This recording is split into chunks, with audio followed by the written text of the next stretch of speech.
My dear students, dear friends and dear brothers and sisters, once again I welcome to all of you in Dr. Shindra online classes for education. मेरे प्रिय विद्यार्थियों, प्यारे भाई बहनों, प्यारे साथियों, प्यारे मित्रों, मैं आप सभी लोगों का एक बार फिर से doctor Shindra online classes for education में स्वागत करता हूं। आप सभी लोगों का हार्दिक स्वागत है, हार्दिक अभिनंदन।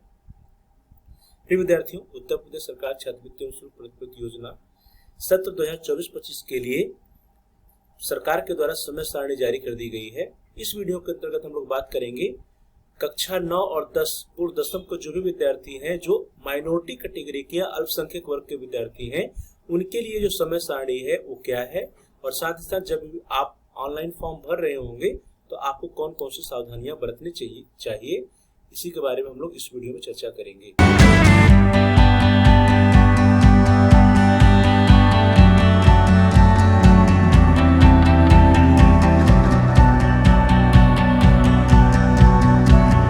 सबसे पहले देखते हैं कि जो समय सारणी जारी की गई है सरकार के द्वारा वह क्या है। तो समय सारणी को देखने के लिए हम लोग शासनादेश को ओपन करते हैं, जो गवर्नमेंट के द्वारा शासनादेश जारी किया गया है अल्पसंख्यक वर्ग के विद्यार्थियों के लिए, कक्षा 9-10 अर्थात माइनॉरिटी पूर्व दसम के विद्यार्थियों के लिए। डियर स्टूडेंट्स, देखिए आपके स्क्रीन पर शासनादेश आ गया। प्रेषक जिला अल्पसंख्यक कल्याण अधिकारी गोरखपुर, सेवा में जिला विद्यालय निरीक्षक गोरखपुर।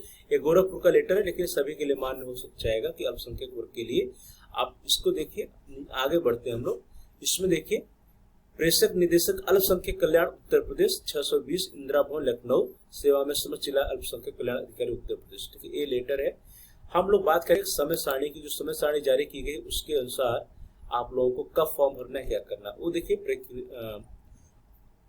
वित्तीय वर्ष शैक्षिक सत्र 2024-25 में पूर्व दसम कक्षा 9-10 छात्रवृत्ति योजना अंतर्गत अल्पसंख्यक वर्ग छात्रों के लिए नोडल समाज कल्याण विभाग की भांति निम्नलिखित विवरण के अनुसार समय सारणी निर्गत की जा रही है। इसमें सबसे पहला है विद्यालय द्वारा मास्टर डाटा तैयार करना। उसके लिए 10 जुलाई 2024 से लेकर के 2 सितंबर 2024 तक का समय निर्धारित किया गया है। प्रदेश में स्थित मान्यता प्राप्त विद्यालयों द्वारा डाटाबेस में सम्मिलित होने के लिए ऑनलाइन आवेदन करने की कार्रवाई किया जाना। जिला विद्यालय निरीक्षक के समक्ष प्रपत्र प्रस्तुत करना। तदुपरांत जिला विद्यालय निरीक्षक के समक्ष समस्त प्रपत्र प्राप्त करना। नवीन संस्था है मास्टर डाटा में संपूर्ण सूचना भर का अपलोड करना। उसके उपरांत जिला विद्यालय निरीक्षक द्वारा जो सत्यापन का कार्य होगा वह 11 जुलाई 2024 से लेकर के 6 सितंबर 2024 तक होगा। जिला अल्पसंख्यक कल्याण अधिकारी द्वारा शिक्षण संस्थान में सीटों का जो सत्यापन किया जाएगा वह 11 जुलाई 2024 से लेकर के 6 सितंबर 2024 तक किया जाएगा। जिला अल्पसंख्यक कल्याण अधिकारी द्वारा एनसीपी पर पंजीकृत निजी क्षेत्र के शिक्षण संस्थानों की मार्किंग की जानी है, और उसके लिए जो समय है वो 12 जुलाई 2024 से लेकर के 31 अक्टूबर 2024 तक का है। एनएसपी पर पंजीकृत निजी क्षेत्रों के शिक्षण संस्थानों की मार्किंग करने का। पूर्व दसम छात्रवृत्ति संशोधित नियमावली 2023 में की गई व्यवस्था अनुसार जिला अल्पसंख्यक कल्याण अधिकारी द्वारा एनएसपी पर पंजीकृत निजी क्षेत्र के शिक्षण संस्थानों की राज्य छात्रवृत्ति पोर्टल पर मार्किंग किया जाना है 12 जुलाई 2024 से लेकर के 31 अक्टूबर 2024 तक।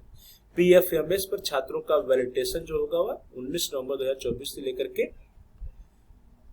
8 जनवरी 2025 तक है। आप कक्षा 9-10 छात्राओं है तो ऑनलाइन आवेदन व अन्य प्रक्रिया, यहाँ से आपका कार्यक्रम शुरू होता है। विद्यार्थियों को द्वारा जो रजिस्ट्रेशन करने का जो समय है वह 1 जुलाई 2024 से लेकर के 21 अक्टूबर 2024 तक।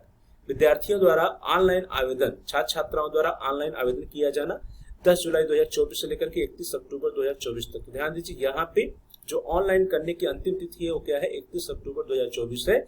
छात्रों द्वारा रजिस्ट्रेशन करने का जो डेट है 1 जुलाई 2024 से लेकर के 31 अक्टूबर 2024 तक। ऑनलाइन आवेदन करने का जो डेट है वो 10 जुलाई 2024 से लेकर के 31 अक्टूबर 2024 तक का डेट है। ऑनलाइन आवेदन करने के बाद विद्यार्थियों द्वारा जो फाइनल प्रिंट आउट निकाला जाता है, विद्यार्थियों द्वारा किए गए ऑनलाइन आवेदन फाइनल सबमिट करना और प्रिंट आउट निकालना। अंतिम तिथि जो है वह है 4 नवंबर 2024 तक। 31 अक्टूबर 2024 तक आप ऑनलाइन आवेदन कर सकते हैं और 4 नवंबर 2024 तक आप प्रिंट निकाल सकते हैं।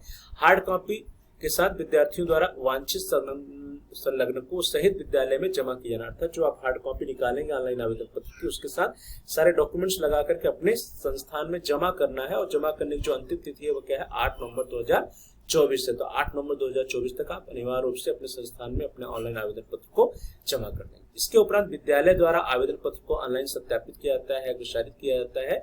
इसके लिए विद्यार्थियों द्वारा ऑनलाइन आवेदन पत्र की हार्ड कॉपी संलग्न एप्लीकेशन से विद्यार्थियों के समस्त विवरण का विद्यालय द्वारा मिलान किया जाना एवं ऑनलाइन आवेदन पत्र प्राप्त करना, अपात्र छात्रों का डेटा निरस्त करना और पात्र छात्रों का आवेदन ऑनलाइन सत्यापित एवं अग्रसारित करने के लिए समय दिया गया वह 11 जुलाई 2024 से लेकर के 18 नवंबर 2024 तक का है। यह काम जो है शिक्षण संस्थान के द्वारा किया जाता है। जिला विद्यालय निरीक्षक द्वारा वास्तविक छात्रों का सत्यापन 19 नवंबर 2024 से लेकर के 6 दिसंबर 2024 तक।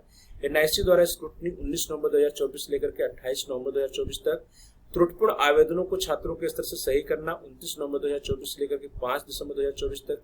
विद्यार्थियों द्वारा सही आवेदन को विद्यालयों में जमा करना, त्रुटियां संशोधन के पश्चात विलंबतम 10 दिसंबर 2024 तक। ध्यान दीजिए, यदि कोई त्रुटि हो जाती है, यदि आपका जो नाम है संदेहास्पद डेटा के अंतर्गत आता है, तो विद्यार्थियों के लिए फिर से लॉगिन ओपन होता है उनका, और उसको संशोधित करना होता है। संशोधित करने के बाद हार्ड कॉपी समस्त संलग्नकों सहित आपको अपने संस्थान में जमा करनी पड़ती है। तो उसके लिए जो समय दिया गया है त्रुटियों को संशोधन करने के लिए, त्रुटियां संशोधन के पश्चात विलंबतम अंतिम तिथि है 10 दिसंबर 2024 तक। करेक्शन करने के बाद फॉर्म की हार्ड कॉपी समस्त संलग्नकों सहित अपने संस्थान में जमा करने की संस्था द्वारा पुनः उसको फॉरवर्ड किया जाता है, वेरीफाई किया जाता है, फॉरवर्ड किया जाता है। उसके लिए जो समय है 2 दिसंबर 2024 से लेकर के 14 दिसंबर 2024 तक है। एनआईसी द्वारा पुनः स्क्रूटनी करने का समय 16 दिसंबर 2024 से लेकर 27 दिसंबर 2024 तक है। जनपदीय समिति द्वारा शुद्ध एवं संदेहास्पद डाटा को लॉक करना 29 नवंबर 2024 से लेकर के 27 जनवरी 2025 तक है। मांग सृजन 22 जनवरी 2025 तक है। धनराशि का अंतरण, अर्थात जब ये सब कुछ आपका सही रहता है, आपका ऑनलाइन आवेदन पत्र सही है, सारे डॉक्यूमेंट सही है, आपका फॉर्म वेरीफाई भी हुआ है, फॉरवर्ड भी हुआ है, और आपका जो अकाउंट है वो आधार से सीडेड है, तो आपके अकाउंट में जो स्कॉलरशिप की धनराशि 28 जनवरी 2025 तक क्रेडिट हो जानी चाहिए, हो जाएगी। जनपद स्तरीय विभागीय अधिकारी के डिजिटल सिग्नेचर से लॉग डेटा के आधार पर पीएफएमएस प्रणाली के माध्यम से विद्यार्थियों को धनराशि का भुगतान किया जाएगा। जो अंतिम तिथि है वो 28 जनवरी 2025 से। तो 28 जनवरी 2025 तक आपके अकाउंट में आपकी धनराशि, स्कॉलरशिप की जो धनराशि क्रेडिट हो जाएगी। अब हम लोग बात करते हैं, जब आप स्कॉलरशिप का फॉर्म ऑनलाइन भर रहे होंगे तो आपको कौन कौन सी सावधानियां बरतनी चाहिए। तो फॉर्म भरते समय क्या क्या सावधानियां आपको बरतनी चाहिए, इसके बारे में हम लोग चर्चा कर लेते हैं कि अल्पसंख्यक वर्ग के कक्षा 9 और 10 के विद्यार्थी जब फॉर्म भरेंगे अपना, तो उनको क्या क्या सावधानियां बरतनी चाहिए। पहला, नवीनीकरण या रिन्यूअल। नवीनीकरण या रिन्यूअल से अभिप्राय होता है ऐसे विद्यार्थी जो कक्षा 9 में फॉर्म भरे थे और कक्षा 10 में फिर से उनको फॉर्म भरना है। तो कक्षा 10 में आप जब फिर से आप फॉर्म भरेंगे तो आपको पूरा फ्रेश फॉर्म नहीं बल्कि रिन्यूअल का फॉर्म भरना पड़ता है। तो रिन्यूअल करने वाले जो विद्यार्थी वो कक्षा 10 में अध्ययनरत नवीनीकरण के विद्यार्थी केवल कक्षा 10 में अपना एडमिशन का डेट, प्रवेश की तिथि तथा पिछली कक्षा अर्थात कक्षा 9 का परीक्षा फल अंकित करते हुए ऑनलाइन आवेदन करेंगे। अर्थात रिन्यूअल में आपको कुछ नहीं करना है, पिछले क्लास का रिजल्ट या परीक्षा फल अपलोड कर देना है और कक्षा 10 में जो एडमिशन की डेट है उसको डालते हुए आप फॉर्म को भरना है। अब फॉर्म भरते समय कौन कौन सी सावधानी बरतनी है। पहला, आप किस कैटेगरी में आते हैं, जनरल, एससी, एसटी, ओबीसी या माइनॉरिटी। तो आप चूंकि माइनॉरिटी के विद्यार्थी, तो जो माइनॉरिटी का लिंक दिया रहता है वेबसाइट पे, उसी लिंक को आप ओपन करेंगे। दूसरा है नवीन और नवीनीकरण। तो आप नवीन कैटेगरी में आते हैं, नवीनीकरण में आते हैं। नवीनीकरण मैंने बता दी, जो कक्षा 10 के विद्यार्थी जिन्होंने कक्षा 9 में स्कॉलरशिप का फॉर्म भरा था वे रिन्यूअल में आते हैं, और जिन्होंने स्कॉलरशिप का फॉर्म नहीं भरा है, चाहे वो कक्षा 10 के हो या कक्षा 9 के, सारे विद्यार्थी जो है फ्रेश या नवीन में आते हैं। तो फ्रेश में कक्षा 9 के सारे विद्यार्थी और कक्षा 10 के भी विद्यार्थी जिन्होंने पिछले वर्ष कक्षा 9 में फॉर्म नहीं भरा था वे नवीन, और नवीनीकरण वे विद्यार्थी हैं जिन्होंने पिछले वर्ष कक्षा 9 में फॉर्म भरा था, कक्षा 10 में उनको फिर से भरना है। जब आप फॉर्म भरते हैं तो वहां पे संस्था चुनने को आता है, विद्यालय का नाम चुनने को आता है। तो अपने ही विद्यालय का नाम आप चुनिए ध्यान से, किसी दूसरे अन्य संस्थान में आप फॉर्म न भरिए। जब आप फॉर्म भर रहे होते हैं तो आपका नाम, पिता का नाम, माता का नाम जो आपके आधार कार्ड में है, जो मार्कशीट में है वही हो। स्पेलिंग में कहीं कोई त्रुटि नहीं होनी चाहिए। जो आपका आधार संख्या है, आधार संख्या आप चेक कर लीजिए, उसमें कहीं कोई गलती नहीं होनी चाहिए।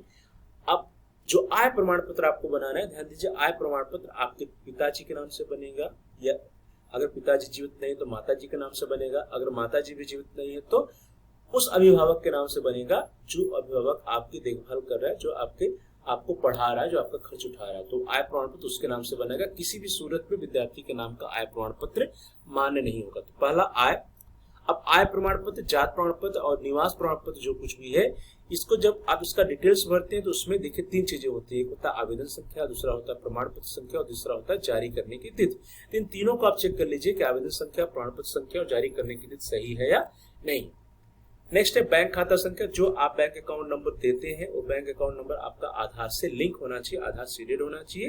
बैंक का जो आईएफएससी कोड देते हैं आईएफएससी कोड चेक कर लीजिए, सही होना चाहिए। जो इस समय वर्तमान समय आईएफएससी कोड है वही होना चाहिए, उसमें कहीं कोई त्रुटि नहीं होनी चाहिए। लास्ट है फीस रसीद का विवरण है, फीस अमाउंट। जो फीस अमाउंट आपके संस्थान के द्वारा बताया जाता है कि आप इतना अमाउंट अपने स्कॉलरशिप के फॉर्म में डालेंगे वही अमाउंट आपको डालना है। तो फीस रसीद का जो विवरण है आप अपने कॉलेज से, अपने संस्थान से, अपने विद्यालय से कंफर्म कर लीजिए, वही अमाउंट आप स्कॉलरशिप के फॉर्म में भरेंगे। इस तरह से हम लोगों ने चर्चा किया कि अल्पसंख्यक वर्ग के विद्यार्थियों के लिए जो कक्षा 9 और 10वीं अर्थात पूर्व दशम के विद्यार्थियों के लिए छात्रवृत्ति शुल्क प्रतिपूर्ति योजना के अंतर्गत जो समय सारणी जारी की गई है ऑनलाइन आवेदन की, वह समय सारणी क्या है। उस समय सारणी के अनुसार आपको जो ऑनलाइन आवेदन करना है उसकी अंतिम तिथि क्या है, 31 अक्टूबर 2024 है।